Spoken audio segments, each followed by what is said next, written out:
اس کی بنیادی وجوہات کیا ہے؟ علماء کرام تحریر فرماتے ہیں اس کی وجہ کیا ہے۔ اس کی پہلی وجہ ہے دین سے دوری۔ جس طرح سے ہم اپنے بچوں کو، لڑکوں کو اور لڑکیوں کو دنیاوی تعلیم سے آراستہ و پیراستہ کرتے ہیں، عصری علوم سے مزین کرتے ہیں، اسی طریقے سے دینی تعلیم سے، اخروی تعلیم سے بھی اپنے بچوں کو آراستہ و پیراستہ کریں۔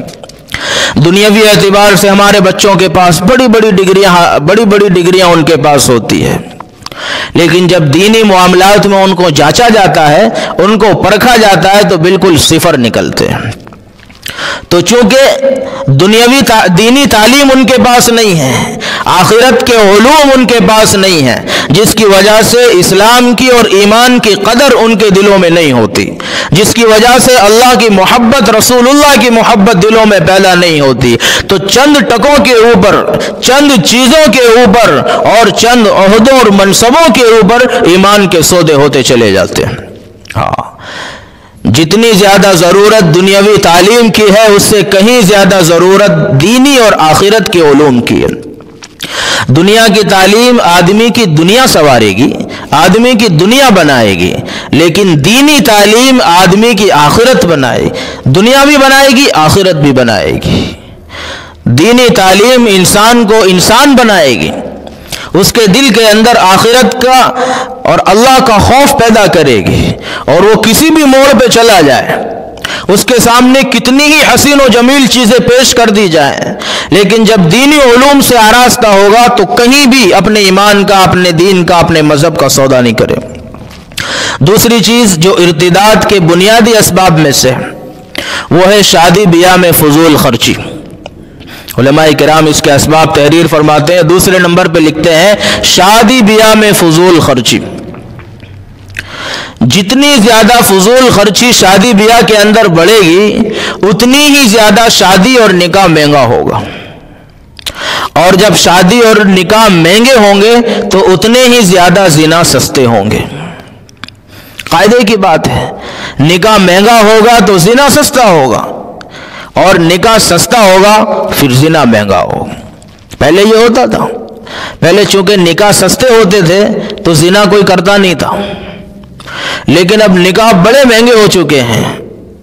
معتدل طبقہ اور اس کے بعد نیچے کا ادنا طبقہ نکاح کرنے کے لیے زندگی بھر کی جمع پونجی لگا دیتا ہے، اس کے باوجود بھی جیسا معاشرہ چاہتا ہے، جیسا سماج چاہتا ہے، ویسا نکاح وہ نہیں کر پاتا ہے۔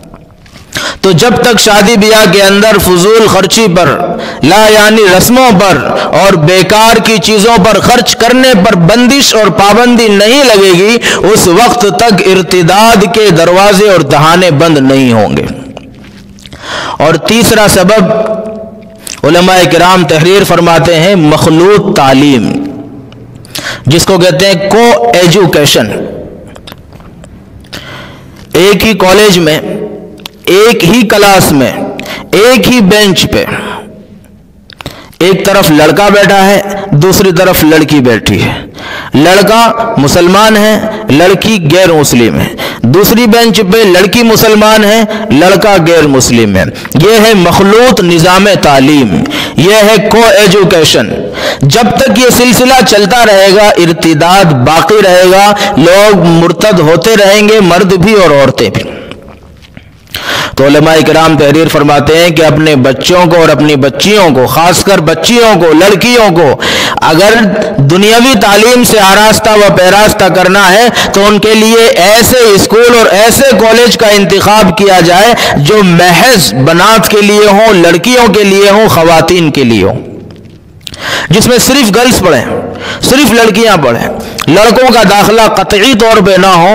جب ایسے کالج ہوں، ایسے اسکول ہوں تو اس میں اپنی بچیوں کو پڑھایا جائے، اور لڑکوں کو ایسے اسکول اور کالج میں پڑھایا جائے جس میں صرف لڑکوں کا داخلہ ہو۔ جب یہ نظام چلے گا اور مخلوط تعلیم کا سسٹم ختم ہوگا، اس کے بعد ارتداد کے اوپر کافی حد تک بریک لگ سکتا ہے، بندش لگ سکتی۔ لیکن ایک ہی بینچ پہ مسلمان لڑکی، غیر مسلم لڑکا بیٹھے گا دونوں ایک ساتھ تعلیم حاصل کریں گے، ایک ساتھ اسکول میں داخل ہوں گے، ایک ساتھ اسکول سے باہر نکلیں گے، ایک ہی موٹر سائیکل پہ سوار ہوں گے، ایک ہی کیفے میں بیٹھ کے چائے پیئیں گے، پھر کیسے ارتداد پہ روک لگ سکتی ہے؟ پھر کیسے وہ مسلم لڑکی غیر مسلم بننے سے بچ سکتی ہے؟ یہ تیسرا بنیادی اور بڑا سبب ہے۔ چوتھا سبب ارتداد کا ہے مخلوط ماحول میں ملازمت۔ سب سے پہلے بنیادی چیز یہ ہے کہ اسلام کے اندر لڑکیوں کو ملازمت کرنے کی اجازت نہیں دی گئی ہے، لڑکیوں کو نوکری کرنے کی، پیسہ کمانے کی ذمہ داری نہیں۔ قرآن کہتا ہے الرجال قوامون علی النساء، مردوں کو عورتوں پر حاکم بنایا، مطلب جتنے بھی بھاری کام ہیں، جتنے اہم کام ہیں، ان سب کی ذمہ داری مردوں کے اوپر ہے۔ گھریلو کام اور آسان کام اور سہل کام، اس کی ذمہ داری خواتین کے اوپر، لہذا کمانے کی کوئی ذمہ داری عورت کے اوپر نہیں ہے۔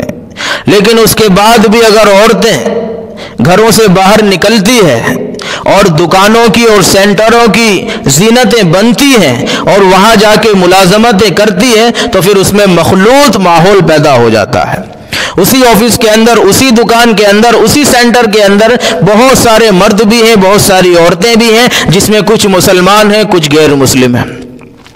اب یہ سلسلہ چل رہا ہے، آپس میں بات چیت بھی ہو رہی ہے، ایک دوسرے سے تعلق بھی پیدا ہو رہا ہے، پھر اس کے بعد یہ بات پہنچتے پہنچتے نکاح تک جاتی ہے، شادی تک جاتی ہے، بیچ میں مذہب آڑے آتا ہے کہ اب کیا کرنا ہے۔ مسلمان لڑکی کہتی ہے کہ میں تو تمہاری ہو چکی ہوں، اپنا جسم تمہارے حوالے کر چکی ہوں، لہذا اب مذہب اسلام کو سائیڈ میں کرتے ہیں، مذہب کی دیوار کو ہمیشہ کے لیے توڑتے ہیں، میں تیرا مذہب قبول کرتی ہوں، نعوذ باللہ من ذالک، اور ہم ایک دوسرے کے ساتھ شادی کرتے ہیں۔ یہ نوبتیں ایک دم سے نہیں آتی ہے، پہلے ملازمت کا مخلوط ماحول ملتا ہے، پہلے تعلیم کا مخلوط ماحول ملتا ہے، پھر آہستہ آہستہ یہ ساری چیزیں پروان چڑھتی ہے، اور ایک وقت وہ آتا ہے جب یہ ساری چیزیں اس کے دل کے اندر اتنی پیوست ہو جاتی ہے کہ یہ اسلام اور ایمان کی وقت اور قدر و قیمت کو گھٹا دیتی۔ پھر وہ اس چیز کو پائے تکمیل تک پہنچانے کے لیے اپنے مذہب کا اور اپنے دین کا سودا کر جاتی ہے۔